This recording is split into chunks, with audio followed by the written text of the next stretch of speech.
Today we're going to be taking a look at Joyride and the biggest reasons why you should go out and see this movie. Audrey and Lolo grew up as childhood best friends and remain that to the present day, despite their very different personalities. Audrey is an overachiever who is a highly successful attorney, while Lolo is a semi-struggling artist, mostly because she hasn't really applied herself to it, and currently lives in Audrey's shed. When Audrey travels to China for the first time, Lolo and Lolo's cousin Deadeye tag along with her, where they meet up with Audrey's best friend from college, Kat, and from there go on a journey to help Audrey find her birth mother. I feel like we never get comedies like this nowadays, but for some reason we've had two extremely raunchy comedies release almost back to back. This weekend Joyride came out, and then just 2 weeks ago No Hard Feelings with Jennifer Lawrence released. And I don't really want to lower one to raise another, but I will say if you're gonna go out and see a comedy this weekend, go out and see Joyride. Even though both movies are marketing themselves as these raunchy comedies that Hollywood just doesn't make anymore, I feel like Joyride is the one that lives up to that a little bit more. And that's because the jokes here just felt so much more unpredictable and over the top. The joke per minute ratio here is just insane. And every single time they go for the joke, they're taking the biggest swing possible, going for the home run every single time.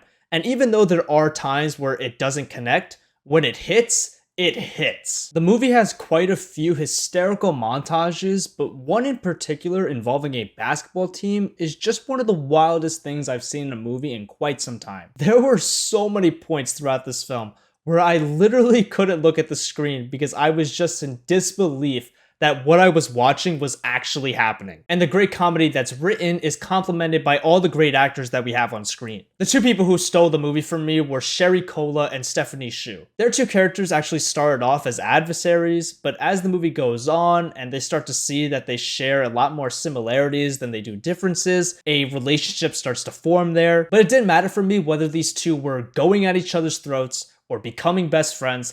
They had amazing chemistry together. The other supporting character that I thought was great was Sabrina Wu, and even though comedically speaking, I thought she was kind of one note, where she just played like this oddball, socially awkward cousin the entire time, she actually surprised me in a dramatic way, where I actually cared about her struggles regarding her loneliness and her somewhat troubled relationship with her family. And I guess that's what surprised me about this movie in general, was how effective the dramatic elements were, as well as how strong its themes were, that all stem from Audrey's journey. I thought Audrey made a very compelling lead because she doesn't really know who she is. She's an Asian American who was adopted into a white family, and because of that, she doesn't really have any ties to Asia or to Asian culture, and that leads to her whole struggles regarding her identity, where she might be considered too Asian for some people, but then too white for other people, which makes Audrey's journey through China extremely fascinating, where she's learning to appreciate Chinese culture for the first time